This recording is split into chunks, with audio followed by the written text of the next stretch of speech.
마지막 수업 할게. 마지막 표시.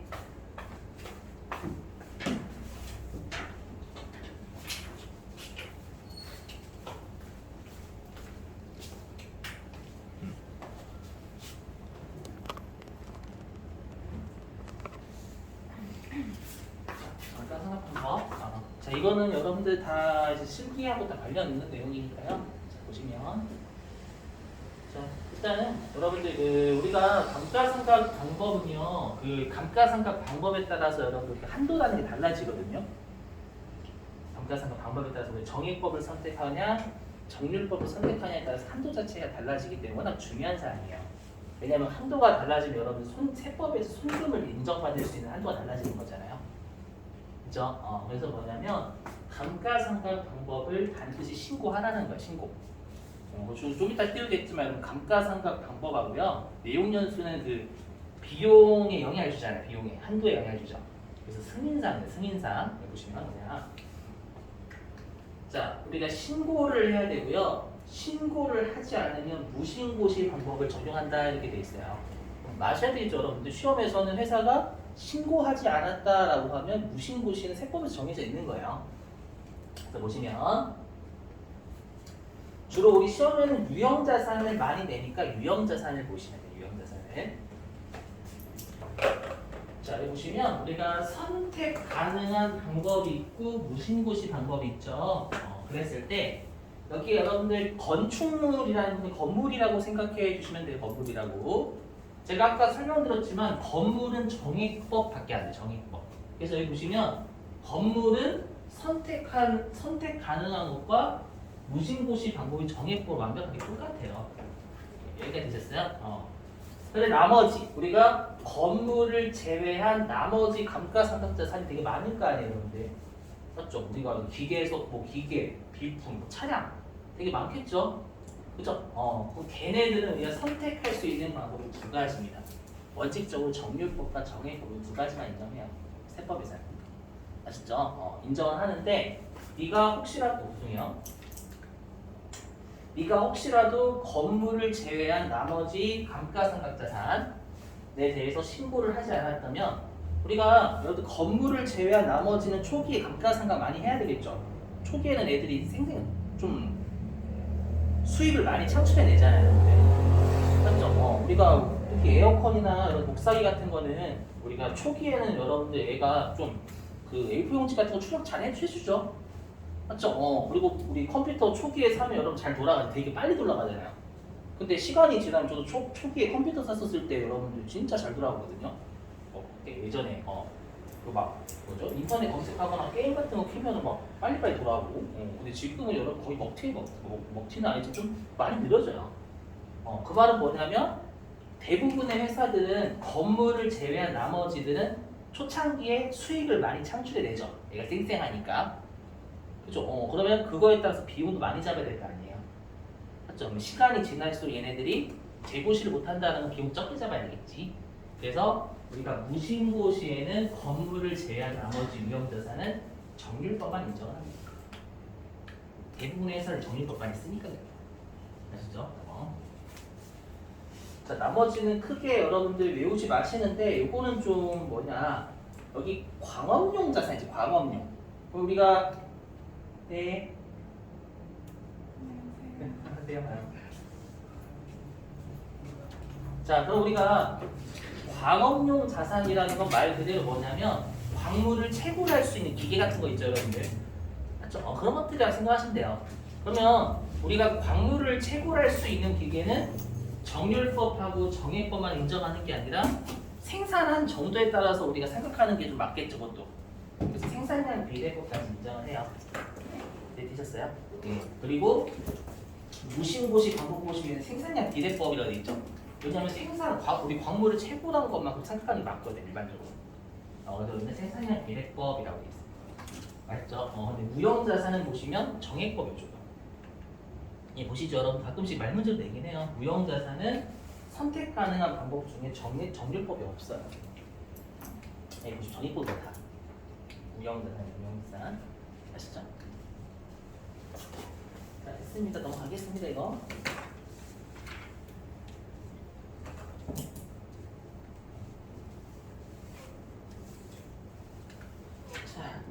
이제 감가상각 방법의 신고 보시면 이것도 암기하시길.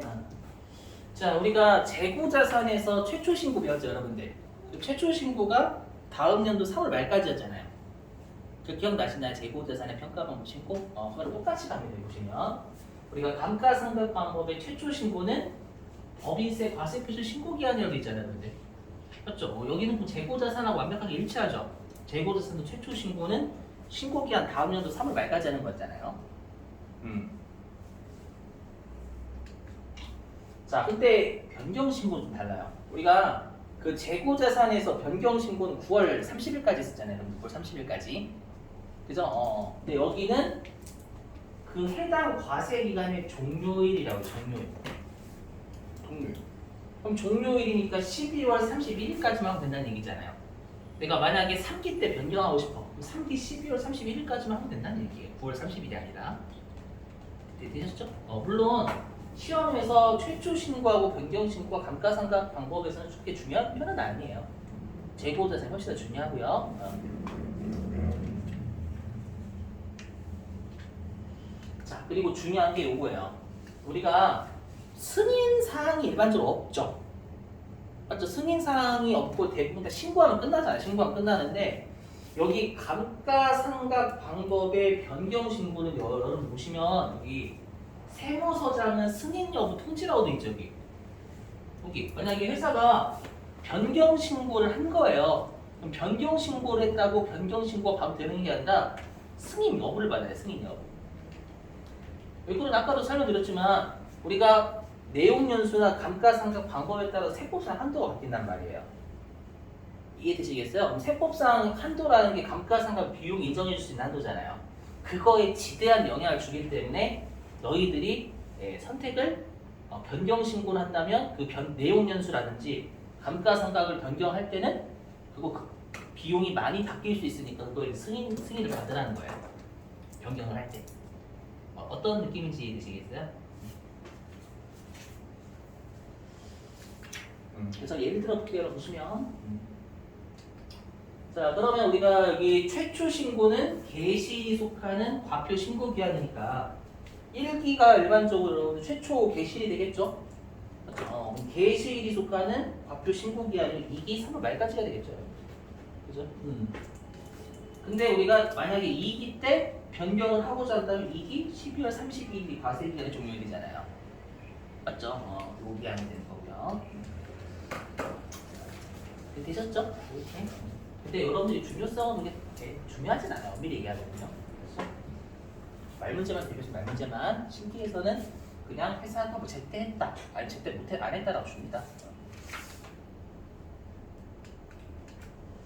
자, 그 다음에 제 1절 감가상각제도의 특징. 자, 여기 보시면.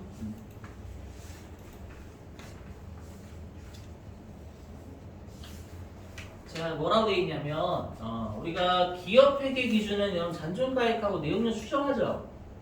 그죠? 근데 세법은 아까도 설명드렸지만 잔존가치기 원칙이 빵입니다. 빵. 아시죠? 여기 가시고. 자, 그 다음에 회계는 여러분들 내용 연수를 추정하잖아요. 맞죠? 내용 연수를 추정하는데 세법은 내용 연수를 추정하는 거 되게 싫어요. 예를 들어가지고 회사가 내용 연수를 2년으로 추정했대. 2년. 그럼 2년이면 여러분 감가상각비 엄청나게 계산하겠죠. 내용 연수 2년이다라고 하면. 이해되시겠어요? 그럼 막아야지. 이해되시겠어요? 그래서 법인세법은 그 해당 자산마다 다 내용 연수가 정해져 있습니다. 뭐 건물은 우리가 콘크리트로 되어 있는 거 뭐 40년 이렇게 다 정해져 있어요. 철근으로 된 거 몇 년 이렇게. 아시죠? 기계약식 몇 년 이렇게 정해져 있어요. 그걸 우리가 뭐라고 하냐면 기준 내용 연수라고. 기준 내용. 세법에서 정한 내용 연수. 자, 그리고 우리가 감가상각비는 여러분들 했었지만 우리가 기업회계 기준은 과대하고 과소가 없죠. 맞죠? 기업회계 기준대로 감가상각비 정해져 있는 거잖아요. 그죠? 근데 세법은 아까도 했었지만 법인의 판단에 맡기는 거예요. 너희들이 먹고 싶을 때 먹으라는 겁니다. 물론 여기도 이런 과대 생각은 안 되죠. 되셔요? 하지만 우리가 과소하게 생각하는 건 인정했었잖아. 아까. 맞죠? 한도라는 게 여기까지는 비용으로 인정해 준다는 거, 여기까지는. 그래서 과소하게 생각하는 거 허용하고. 자, 그 다음에 상각률인데 무시하시면 돼. 정해진 상각률이라고 했는데 이거 무시하시면 됩니다. 시험에 얘를 구하라고 해서 여기까지는 그냥 가버리시면 돼요. 자, 넘어가겠습니다, 이거.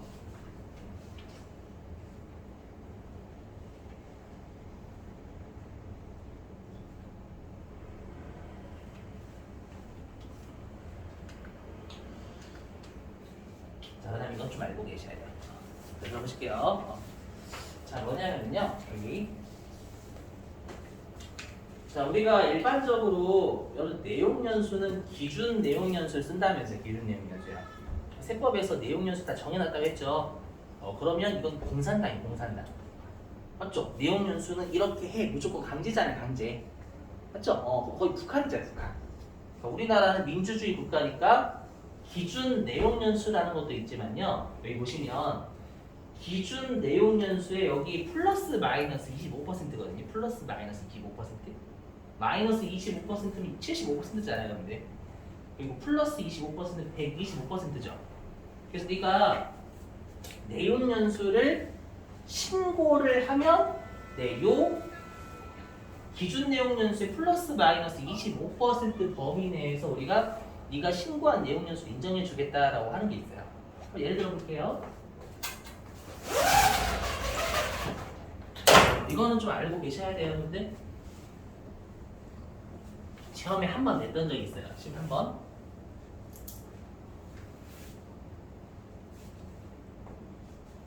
자, 예를 들어 보면 자, 기준 내용 연수가 8년이래요. 8년. 그럼 우리가 8년 이 내용 연수가 되는 거예요. 원칙은요. 아셨죠? 근데 우리 회사가 내용 연수를 좀 정하고 싶어. 일단 정해진 신고 내용 연수가 있는데 여기 보시면 그럼 우리가 8년에 75%면 얘가 6년이거든. 6년. 맞죠? 8년에 75%는 6년이에요. 계산하시면. 그리고 8년에 125%는 얘가 10년이거든요. 그 말은 뭐냐면 네가 원칙은 8년, 내용 연수는 8년인데 네가 내용 연수를 6년부터 10년 사이에서 신고를 제때하면 그걸 허용해 주겠다라는 거예요. 여기까지 되셨어요? 그러면 시험에 뭐를 출제했었냐? 이렇게 출제했던 거예요. 보시면 자, 단기의 세금 부담을 최소화시켜라 이렇게 출제하는 거예요. 단기의 세금 부담을 최소화시켜라. 그러면 여러분 보세요. 우리가 그 내용 연수를 만약에 6년으로 해 6년. 내용 연수를 6년으로 한다면 여러분 우리가 정액법은 이렇게 돼 있죠. 정액법은. 정액법은 실제로 이렇게 돼 있어요. 우리가 정액법을 나누기 내용 연수 하잖아요, 여러분들. 맞죠? 근데 얘는 어떻게 되냐면 그냥 곱하기로 따지면 내용 연수분의 1이죠. 나누기 내용 연수랑 내용 연수분의 1을 곱하면 같잖아요. 이렇게 돼 있어요. 그 말은 뭐냐면 내용 연수가 6년이면 6분의 1인 거고요. 맞죠? 내용 연수가 만약에 10년이면 10분의 1이잖아요, 여러분들. 그럼 우리가 6분의 1을 곱하는 게 세법상 한도가 커져요? 10분의 1을 곱하는 게 세법상 한도가 커져요? 당연히 6분의 1을 곱해야 한도가 커지잖아요, 여러분들. 이해되세요? 그러면 세법상 여기 감가상각의 비용의 한도가 높아져야 회사는 비용이 올해 높을수록 세금 부담이 줄죠? 이해되셨어요? 그래서 시험에 혹시라도 단기의 세금 부담을 최소화시켜라 라고 하면 여러분들은 6년으로 가시면 되는 거예요. 한번 낸 적이 있어서 그래. 한번 낸 적이. 아셨죠? 어떻게 출제를 했었냐면요. 실제로 이렇게 8년 주고요. 회사가 내용 연수를 신고해가지고 단기의 세금 부담을 최소화시키는 방향으로 하라 이게 나온 거예요. 아셨죠? 그랬을 때 8년도 줬고 6년도 줬던 적이 있어요. 이해되세요? 그럼 여러분 6년짜리를 선택하라는 얘기예요. 되시겠죠? 무슨 말인지 여보?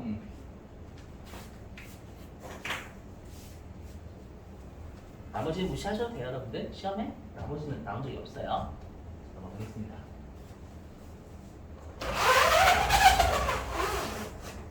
혹시 알고 계세요, 여보?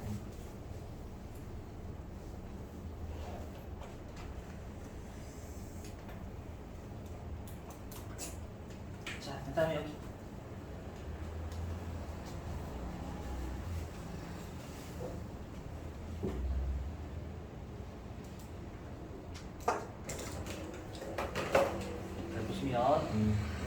단기 처분자산 세무조정.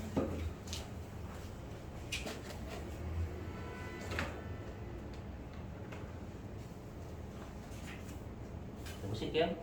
자, 여기 여러분들 전년 우리 과거라고 과거 보시면, 자, 과거에 이게 뭐라고 생각하시나요?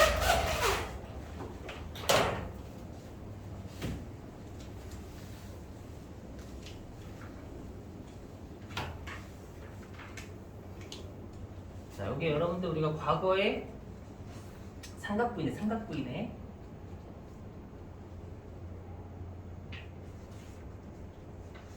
그렇죠? 과거의 삼각부인에게 이 유보가 있었다는 뜻입니다. 유보이고, 감가상각비를 회사가 너무 많이 한 거예요, 이만큼. 자, 그랬다가 우리가 이제 올해 6월 30일 날 처분을 한 거예요. 그러면 여러분 우리가 이제 회계랑 다르게 세무 1급은 배우셨겠지만 올해 연도에 6개월만큼 사용했죠. 그럼 올해 연도에 6개월만큼 사용하면 6개월치 감가상각 해야 돼요. 맞죠? 그래서 우리가 선상각 후 처분자 있었잖아요. 처분하기 전에 사용한 것만큼 감가상각을 먼저 해야 되는 거니까. 그죠? 그래서 만약에 여기에 단기의 감가상각비를 구한다고 가정해 볼게요. 그래서 보시면 회사가 그래서 장부의 감가상각비를 6을 적었대. 6 아시죠? 6을 적었는데 세법상 한도는 5인 거예요. 그러면 한도 초과죠. 맞죠? 올해 연도에 한도보다 더 많이 상각했잖아요. 근데 그죠? 그럼 얘는 우리가 손금불산이 또 이거죠. 이거는 과거의 삼각부인액이고 얘는 단기의 삼각부인액인 거잖아요. 여러분들.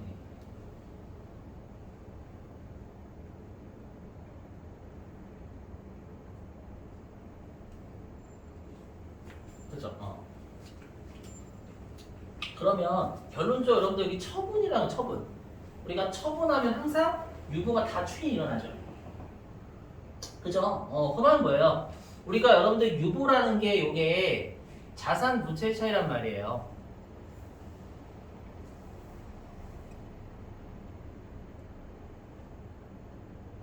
그럼 여러분들 유보가 자산 부채의 차이라는 건 유보나 마이너스 유보 누적 개념이라는 거죠. 2월이 되는 거예요. 누적 개념이야. 그 말은 우리가 손금불산이 2유보랑 손금불산이 1유보가 있죠. 그럼 이 두 개가 누적이 된단 말이에요. 실제로. 대시기에서 자산 부채 차이니까. 아시죠? 그러면 내가 처분하는 시점에 손금불산이 유보는 3 있는 거야. 3. 1하고 2, 3. 되시겠어요? 그럼 처분하게 되면 다 유보 추인이 다 일어난다면서요. 여러분들. 차이가 났던 자산 부채가 사라지는 거니까. 특히 처분이면 자산이 사라지는 거지. 그럼 얘는 엄밀히 얘기하면 손금산입 3 마이너스 이렇게 해야 되는 거예요. 무슨 말인지 이해되시겠어요? 근데 요 손금산입 3 마이너스 6 안에는 어떻게 되어 있는 거냐면 단기의 감가상각비 한도 초과를 손금산입 1 마이너스 6으로 추인하는 거 하나. 요게 단기의 감가상각비 추인이에요. 단기의 삼각부인에 추인하는 거.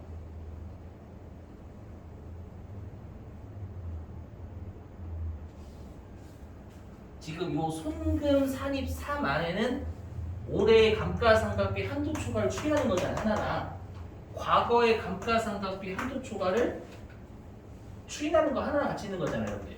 과거의 감가상각비 한도 초과를 손금산입 추인하는 거 하나 이렇게 있는 거잖아요. 무슨 말인지 이해되시겠어요? 그 말은 뭐냐면 어차피 여러분 들어보실게요. 뭐냐면 우리가 어차피 처분하는 사업연도 있죠. 처분하는 사업연도에는 올해의 감가상각비의 한도를 구해봤자 올해의 감가상각비의 한도를 구해봤자 어차피 추인이 일어나. 이거 처분하면 이게 무슨 말인지 이해되시겠어요? 그러면 어차피 얘를 만약에 한도 초과가 뜨더라도 바로 이게 추인이 되겠지. 한도 초과가 뜨더라도 단기의 감가상각비 한도 초과가 뜨더라도 바로 추인될 거란 말이에요. 처분하면 바로. 그렇죠? 그럼 당연히 그냥 안 하는 거하고 똑같잖아요. 굳이 왜 감가상각비 한도 초과고 바로 추인할 건데? 그럼 안 하는 거하고 똑같지. 무슨 말인지 이해되시겠어요? 그래서 우리가 뭐라고 표현하냐면 처분한 사업연도에는 감가상각비 세무조정을 하지 않는다라고 해요. 이게 되겠어요? 처분한 사업연도에는 감가상각비 우리가 세무조정을 해봤자 어차피 추인될 거기 때문에요. 되시겠죠? 무슨 말인지 이거 말문제 대비하시고 두 번째, 전기의 삼각부인액 누보를 추인하는 세무좀 필요하다라고 해야 되고 이거. 과거의 삼각부인액은 추인해야죠, 여러분들. 그리고 별도 이렇게 손금 산이 이 마이너스로 되시겠어요?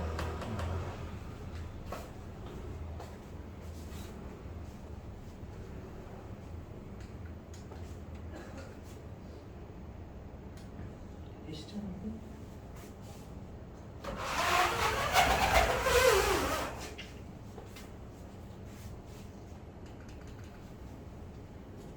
자, 그 다음에 좀 중요한 동네 해요. 여러분 보시면 여기 좀 중요해, 많이 중요합니다. 여기 실기하고도 관련성이 있어요. 좀 어려운 동네입니다. 보시면. 자, 일단 위쪽 무시하시고 여러분 일단 위쪽 무시하고 설명드릴 거예요. 위쪽 하나씩만 드릴 거고. 자, 보실게요. 여기. 이쪽 일단 무시하세요. 위쪽 무시. 여기 무시돼요. 여기부터. 자, 뭐냐면 자, 세법상 올해 감가상각비의 한도가 70이래요. 여기서 한 70. 근데 회사가 올해 감가상각비를 100 적은 거 100. 되셨죠? 100. 그러면 이거 감가상각비 여러분들 한도 초과잖아. 한도 초과. 한도 초과니까 아까 송금으로 쌓이면 뭐 이렇게 한다면서요. 되셨죠? 그럼 이거는 문제가 없는데 시험에는 어떤 것도 출제를 했냐면 회사가 이번에 대변으로 감가상각 누계액을 적었대요. 적었는데 차변에 세금과 공과로 처리했대요. 이럴 수도 있는 거잖아요, 여러분들. 맞죠? 그럼 우리가 세금과 공과하면 여러분들 한도가 있어요, 없어요? 한도 없이 전액송금이라면서요, 여러분들. 맞죠? 그럼 회사가 세금과 공과로 처리했으니까 세법상 한도는 없냐? 이렇게 하면 회사가 다 감가상각비 계산 안 하지. 이해되시겠어요? 감가상각비 계산하지 않고 그냥 우리가 세금과 뭐 공유세비를 적을 거란 말이 이상하게. 이해되셨어요? 그래서 우리가 세법은 뭐냐면 기억나시죠? 우리가 세법은 좀 더 재무상태표에 초점 맞춘다면서요. 그래서 재무상태표 계정이 변할 때마다 손이 잡았었잖아요. 그죠? 그래서 이거 되게 중요해. 뭐냐면 세법은 대변의 감가상각 누계액 잡았죠. 그럼 이건 감가상각 자산 깐 거잖아요, 본질이. 감가상각 자산을 깐 게 중요하다는 거예요. 차변에 어떤 계정 과목을 적어도 상관이 없는 거예요. 대변으로 해당 감가상각 자산을 깠네. 그럼 감가상각 한 번 이렇게 보는 거예요. 무슨 말인지 이해되세요? 그래서 되게 중요해, 실제로. 시험에서 회사가 감가상각 자산을 까면 회사가 감가상각 한 것으로 봐요. 세법은요. 그래서 세금과 공과는 한도가 없잖아요, 여러분들. 이걸 감가상각비로 보는 거예요. 그럼 감가상각비니까 이제 한도가 있겠죠. 그래서 한도 70 이렇게 되셨어요?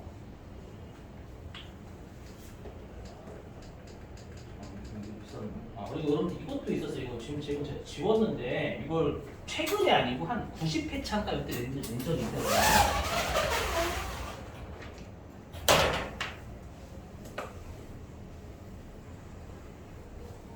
보실게요, 여러분들. 뭐냐면 이거 시험에 나왔던 적이에요. 뭐냐면 보실게요, 여러분.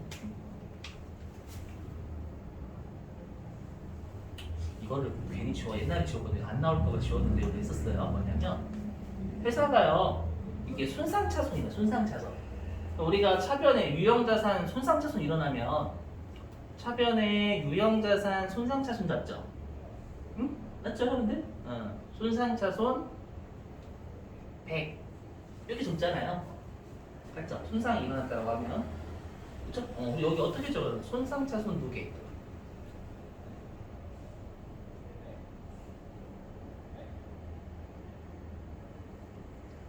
이렇게 적죠, 여러분들.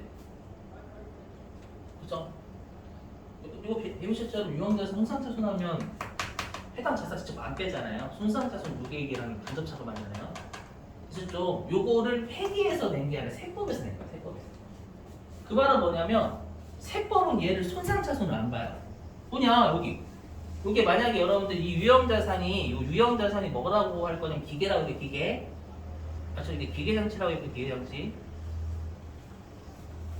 요게 기계장치라고 한다면 세법은 기계장치를 깐 거죠. 손상차손 누계액을 잡았다는 게 핵심이에요. 여기. 손상차손 누계액이라는 건 우리가 자산을 차감하는 거죠. 요거. 자산의 차감 규정이잖아요, 여러분. 맞죠? 이게 자산의 차감 계정이에요. 그러면 우리 이 해당 자산이 기계장치죠, 여러분들. 응? 되세요? 기계장치를 차감했잖아요, 여러분들. 직접 한 건 아니지만. 되셨어요? 세법은 어떻게 말하고냐면, 기계장치라는 감가상각자산을 깠네. 그럼 그 감가상각한 이렇게 냈던 적이 있어요. 무슨 말인지 되세요? 그래서 뭐냐면 보시면 이렇게 나왔던 적이 있어요. 보시면 자 여기 세법상 한도가 세법상 이렇게 보실게요. 뭐냐면 이렇게 냈던 적이 있어요. 자 세법상 감가상각비 한도가 100원이래. 아시죠? 세법상 감가상각비 한도가 100원이래요. 그리고 뭐라고 하냐면 회사가 감가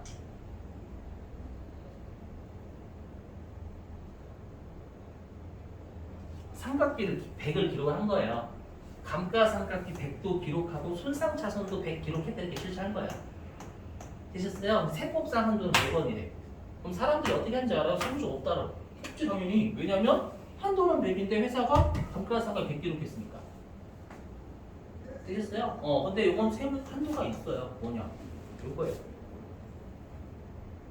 자산을 깎아라는 거예요. 요 감가상각 누계 그 자산의 차감 계정이잖아요, 여러분들.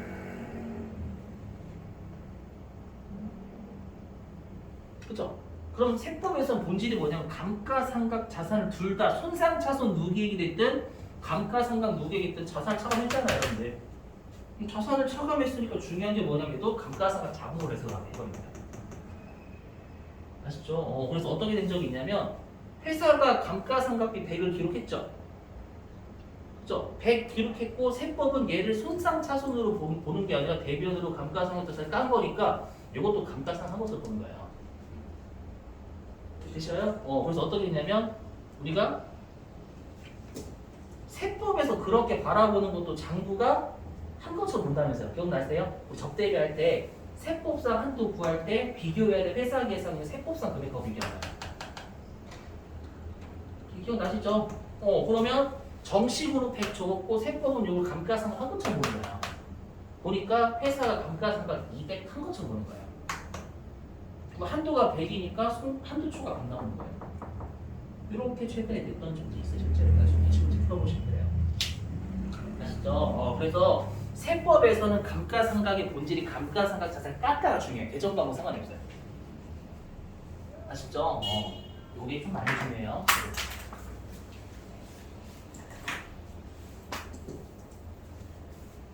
이거 알고 계시 반드시.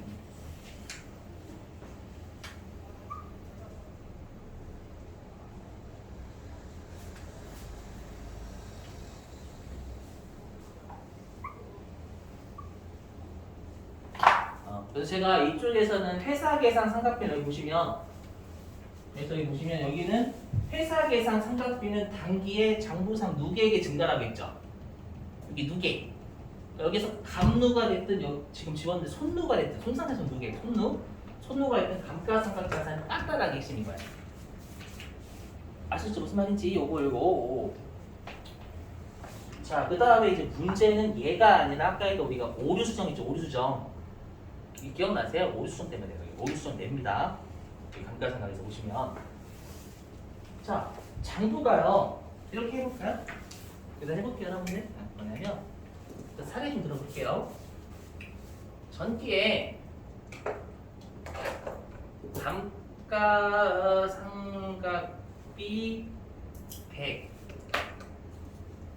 100을 누락한 겁니다. 되셨죠? 무슨 말인지. 전기에 감가상각비 100을 누락해가지고 얘를 함께 발견한 거예요. 이 오류죠, 여러분들? 되셨어요? 그러면 우리가 감가상각비 100을 누락을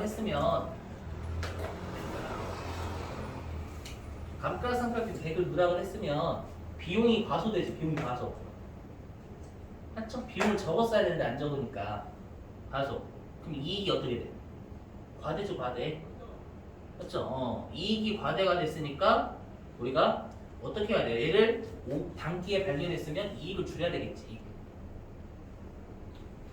이게 되시겠어요? 근데 이건 우리가 중대하지 않은 오류일 때 이익을 줄이는 거잖아요. 그래서 이번 회사가 이거를 발견해가지고 이게 중대한 오류가 아니래요. 아니어가지고 전기 오류 수정 손실이 어려운 거예요. 그래서 오류 빠져있는 거예요, 여러분들. 전년도의 오류를 단기에 발견해서 이익을 줄여야 되니까 손실을 처리해야 뜻이죠, 여러분들.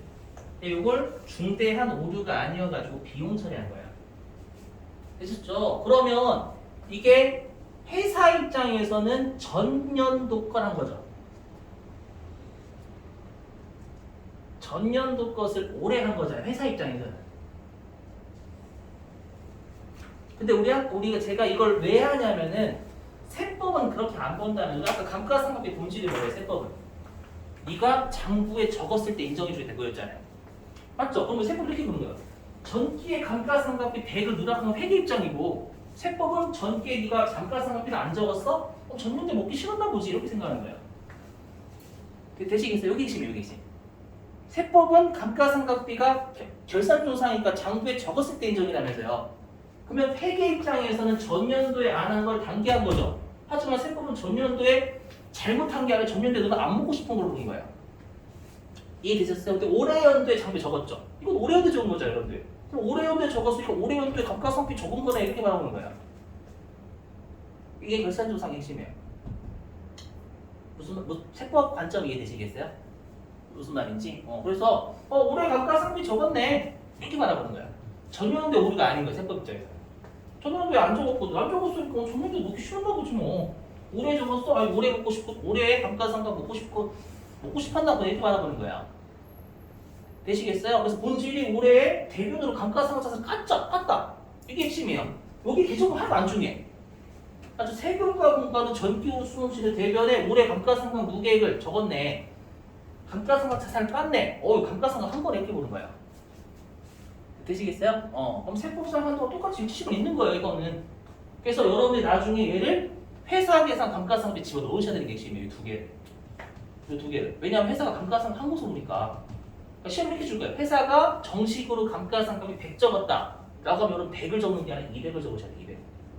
나중에. 회사가 감가상각비 계산한 걸 정식으로 100도 적었지만 요게 세금과 공과나 전기 오류 수정수를 적었다라고 줄 거예요, 문제에서요. 그래도 무계획을 감가상각 자산을 깠으니까 감가상각 한 것을 보는 거예요. 되셨어요? 그래서 나중에 이거 입력할 때 엄청나게 중요해요. 이걸 반드시 회사 계산 상각비에 넣으셔야 돼요. 이걸 잘 안 넣어요. 어떤 느낌인지 되셨어요? 이거 되게 중요해요. 또 일단 성명불사 이거 되겠죠? 또는 이거. 그러면 얘가 만약에 중대한 오류래요. 여기까지 마실게요. 얘가 만약에 중대한 오류래요. 그럼 중대한 오류면 얘가 전년도에 비용을 과소했고 이익을 과대하겠죠. 그럼 전년도에 이익잉여금이 과대되겠죠, 여러분들. 오케이? 그죠? 우리 이익하고 이익이면 같이 가잖아요. 그러면 당년도에 발견했으면 어떻게 해야 돼요? 이익잉여금을 줄여야 되는 거죠. 과대됐으니까. 중대한 오류일 때 이렇게 해야 되잖아요. 2월 되는 애 반영해야 되잖아요. 됐어요? 그래서 이익잉여금 이렇게 차면 줄인 거예요. 이거 중대한 오류여가지고. 이해되셨어요? 근데 세법은 뭐냐? 또 이렇게 보는 거예요. 아이고 올해 대변도 감가상각 똑같네 올해. 올해 장부에 감가상각 자산을 깠네. 올해 적었네. 감가상각 한 거네. 이래서 이렇게 본다라는 거예요. 그래서 핵심이 요거예요. 대변에 무게의 증산, 감가상각 자산을 깐 게 중요해요. 되셨죠? 근데 중요한 게 뭐냐? 우리 아까 중대한 오류로 하면 항상 1차 세무정이 있었죠. 송금살이 비타나 임금살이 비타 있었잖아요, 여러분들. 그럼 얘를 어떻게 해야 돼요? 송금살이 비타 해야지. 얘를 비용으로 돌리는 게 아까 송금살이 미고 비타였잖아요. 이게 1차 세무정 무조건 해야 된다며, 아까. 한 시간 전에 했는데. 됐죠? 그럼 이렇게 하게 되면 회사가 요거 있잖아요, 여러분들. 그러면 이거 이익잉여금을 비용 처리한 것처럼 돌리면 이거 이익잉여금 감소한 걸 비용 처리한 것처럼 돌리면 비용 증가 100. 그 다음에 이익잉여금 차변에 있는 걸 대변으로 100 깐 게 이익잉여금 감소시킨 걸 취소해가지고 비용 돌린 거잖아요. 그럼 이게 뭐예요? 손금상이? 자본의 차이니까 자본이니까 기타죠. 무조건 해야 된다며 여러분들. 이거가 가장 중요하다고요. 이걸 안 해요 잘. 그래서 이 문제는 진짜 좋아요. 그리고 중요한 게 뭐냐면 회사가 감가상각 한 번서 부른 거죠. 대변에 감가상각 우리 깠으니까. 그럼 이걸 회사 계산 상각비에 더 얹으셔야 돼요. 열심히요. 되시겠어요? 이거 엄청나게 중요해요. 실제로 감가상각비에서 얘만 조심하면 나머지는 컴퓨터 알아서 해줍니다. 잘만 넣으시면 여러분들. 그래서 감가상각비는 지금 보면 어렵지만요. 실제로 얘만 알고 계시면 쉬워요. 되셨어요? 근데 세법상 한 거는 여전히 시시번이잖아요. 그래서 일단 얘를 해야 돼. 반드시 요거. 이거 반드시 하러 가셔야 돼. 왜냐면 요거는 시험에 감가 조정등도 해봤자 안 뜰 거거든요. 우리가 바로 해야 되거든요, 이번에. 아셨죠? 요거. 그럼 얘는 송금불산이 감가상각 한도초가 요거 하시면 될 거예요. 아셨죠? 다 됐습니다. 자, 그리고 요거 마지막. 시험에는 주로 얘 줄 거예요. 뭐냐면 보실게요. 보실게요. 자, 회사가 올해의 감가상각비를 정식으로 100원 적은 거예요. 올해의 감가상각을 한 거예요. 100원. 근데 얘는 전년도에 안 한 걸 작년도에 한 거예요. 이해되셨어요? 요거 분계가 왜 이렇게 되는지 장부상 분계가 회사가 요 아래 거는 올해의 감가상각비 정식으로 100원 적은 거고 근데 이 100원은 전년도에 100원을 과소해서 올해 이익이 좀 줄인 거예요. 어떻게 나누신지 이해되시겠어요? 여기 두 개가? 됐죠? 근데 세부는 어떻게 바라봐요? 올해 감가상각자산을 200원 줄였네. 그럼 감가상각비 200원 한 번에 이렇게 바라보는 거예요. 되시겠어요, 여러분들? 그래서 나중에 감가상각비 100원만 넣으시면 안 되고 200원 넣으시면 돼요. 아시죠? 우리가 이제 회사에 감가상각비 입력할 때가 있거든요. 그때 200원 넣으시면 돼요. 아시죠? 그럼 세법상 한도가 70원 가정하면 일단은 무조건 송금사리 기타는 하셔야 되고 송금사리 기타하면 이익잉여금을 비용 처리한 것으로 돌린 거잖아요. 맞죠? 근데 핵심은 대변으로 감가상각자산을 올해연을 깠죠. 올해연도 감가상각자산 200 깐 거야. 그럼 감가상각 한 번에. 근데 한도는 70원이다. 미안하다. 송금불산이 70원, 130원. 그래서 장부상에 100. 요 100만 넣으시는 게 600도 넣으셔야 된다는 게 핵심이에요. 요걸로. 그러니까 결론 이건 넣으시는 게 100만 넣으시는 게 아니라. 되셨어요, 여러분? 많이 중요해, 많이. 저 감가상각에서 2만 주시거든요. 되셨죠?